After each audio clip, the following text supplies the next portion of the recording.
All right, guys. Butch Hartman here. Welcome to Speech Bubble. I got Drake Bell here. Favorite comedian of all time? Favorite comedian of all time? Jerry Lewis. I'd say Butch Hartman. I'm depressed. Roll the theme music.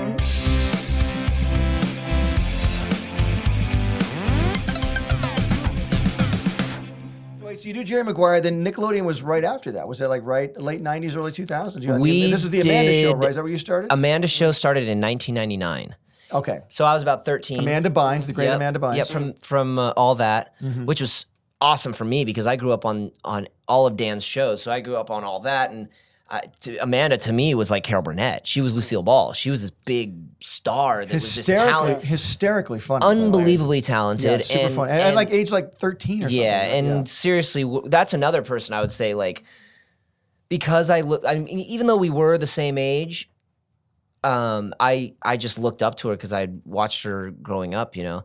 And so when we were together, I would watch her as like not so much as a peer, but somebody like as if Carol Burnett was on the stage and I'd be like, okay, what can I take away from her? And what is she doing? And she was so quick, man. And like her bit like, and she was just always on and like even, you know, we do run-throughs and you may as well have been shooting the show because she was just super high energy. Oh yeah, high energy and funny and like witty and quick and it was just she was just a force. Yeah. And now you and Josh were both on that show, correct? And that's where Dan's like, we got to take these two guys and make their own show. Yeah. And I got to admit, when I first saw Drake and Josh, because again, I'm an adult, my life was ruined by then. Yeah. But I'm seeing this show Drake and Josh on Nickelodeon because at the time I was at Nickelodeon, and I would laugh. It was hysterically funny. I'm not even kidding. I mean, I was like, you're like, oh, it's a kid show, but it was legit, like one of the best sitcoms I've ever seen. And you were fantastic on it. And Josh was hysterical. Josh is incredible, you know. Yeah. And that's what's so cool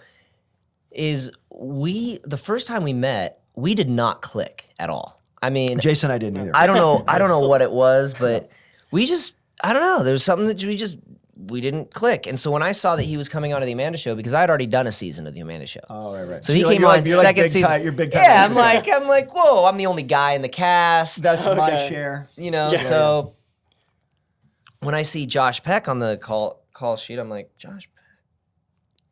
Josh, zoom in, bum. No, not Josh Peck. Josh Peck. And so, but we got together on set, man, and he started. You know, already at the age of, what was I, like 12 or 13 at the time? I was 13.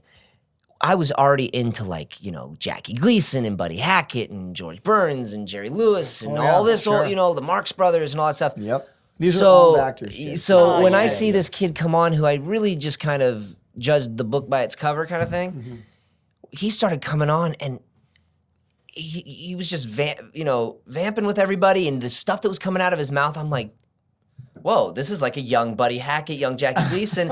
And then I'm mentioning that stuff to him, and he's like, oh yeah, well I love the Honeymooners, you know, and I'm like, whoa, what? Like, the Honeymooners? Hang on a second, we might get along. Like, so I was saying that he really appreciated. Norton. Hey Norton. Yeah, because that's my, you know, I love music and everything, but really my absolute obsession is classic comedy. You know, it goes to Charlie Chaplin, to Harold Lloyd, to Buster Keaton, to Fatty Arbuckle. And there's so little of it now. There's so little of it. You know, that's really that funny anymore. Yeah, or you know, you look at somebody like Dick Van Dyke. You know, and I think that somebody today who I would say that comes off sort of Harold Lloyd, Dick Van Dyke, like good looking. Butch Hartman can be the leading man. Right.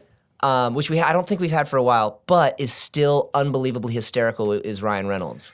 He's great. Yeah. Like I think he's like our modern Dick Van Dyke. He's great, but I also love Steve Carell. Steve Carell's great too, but I don't think.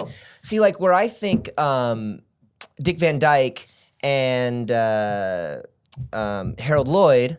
Oh yeah, can get the girl. The physical. Oh yeah, that's true. You know, where Steve Carell is Charlie Chaplin. Yeah, for sure. You don't really believe the tramp's going to get that beautiful girl. Right. Yeah. You know, when he walks away with the roses and the girl, you're kind of like, oh, okay. Would she really go off with the guy with holes in his shoes? Exactly. You know, but when you see Harold Lloyd and Dick Van Dyke, and they're falling over each other, and they're doing all this physical, funny comedy, you still believe that Mary Tyler Moore is going to want to go home with that guy. You know what I mean? I mean, Dick Van Dyke was crazy talented. Unbelievable. Like amazing dancer, amazing. I got to meet Dick Van Dyke. Did you really? I got to meet him, and I got to well, it was like he's very old now. It was not too long ago actually, and sharp as a tack still though. Really? Wow. Yeah, and I had like 2 seconds with him, and I've had a lot of cool moments with a lot of the people that I've admired going, like Ray Charles or Jerry Lewis, and yeah. But so Dick Van Dyke, I met this banquet, and he's doing this Q&A,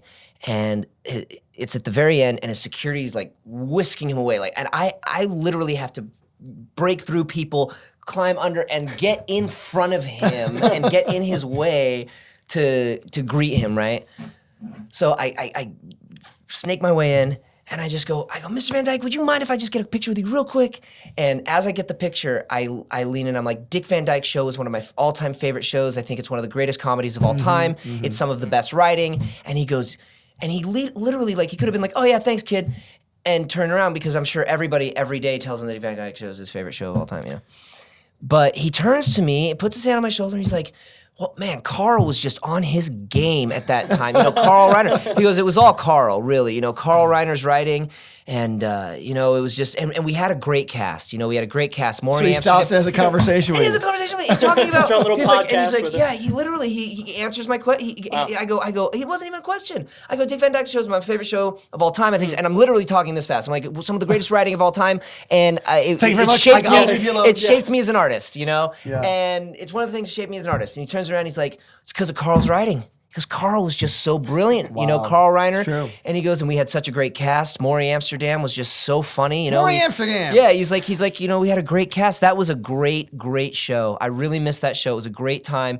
And you're right, it really was a great show. And he wasn't talking about it like, yeah, you're right, kid. Like, I did do a great show. He was like talking about everyone involved, which I really appreciate when I find that about artists and actors. When you meet an actor who did some great film, or a director or somebody, and it's like, oh, a Roman Polanski film, and then you talk to that person or whoever it is, and you talk to that person, and they're like, yeah, but it took like 200 people to make it, and without this person, I couldn't do this, and without that person, I couldn't do this, and this wasn't even going to be in the movie. It's because of this person that it was, so it really is everybody's baby and everybody's... It's not a one-man show. Yeah, exactly. And so it was cool to see him say that. There's just so few comedies out there that I really like anymore. I mean, like, I think The Office is the last really good TV show that I really like. You know what I'm obsessed with is anything that Fred Armisen puts out.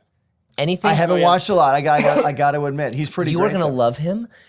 We're just talking about Portlandia. Portlandia. Go binge watch it. Watch it from beginning to end. All right. It is some of the smartest comedy. He will spoof stuff that is so kitsch and so like you have to be into such, it's like deep cuts. It's like when a band covers a deep cut of a band you really like, right. And you're like, why are they referencing that song? And how are they pulling that up? But that's dope because I know that and I get it. Yeah, yes. I'm part of that group. It's almost like, you have to almost be a Trekkie to get it. You know what I mean? Wow. But he does things and does spoofs on things where you literally are like, that was a commercial. How'd you get the budget to this? 7 people are going to understand it. Yeah, that was a McDonald's commercial from 1971. Exactly. How did you do that? You remember as a kid, and you're just like, how? Yeah, and you're like, but he cuts through to our this generation of that that 80s, 90s grew up on MTV, and now we don't have it anymore. And what's happened to MTV? And what happened to our CD players? And this whole it's like he and the bands he references, and he's so musical. Like if you see him, I'm surprised by that. He was in the late night band. He's the late night. He's Seth Meyers' band leader. So he's incredible. He's an incredible like jazz drummer. Wow. And he has a stand-up on Netflix right now that is so funny. If you're a musician, it's 100,000 times funnier. So it's funny. We've written a song together, so I would totally get it. It's funny, but if you get music or you're into music, it's one of the funniest stand-ups I've ever seen. And it's so, I don't know, man, he's just so smart. So, and he also does this show called Documentary Now. Right. Oh, yeah. With Bill Hader. Mm-hmm. Right. And they basically take a documentary, for example, like The Kid Stays in the Picture with Robert Evans. Right. And they'll do a total spoof on it. And it's the most outlandish stuff. They did a spoof on the Talking Heads Once in a Don't stop wasting time. Or I can't remember the name of. Wasn't like that whole documentary that they did, the famous Talking Heads documentary. Yes, I remember that. Yes, I do. They do a whole spoof on that, and I was watching some band members from the Talking Heads. You might tell yourself. Yeah, they do, and I'm telling you, they did a whole concert. Wow. They shot the whole concert. They had a real audience. They did all spoof songs that sound like those songs, dressed like them, but with their own characters.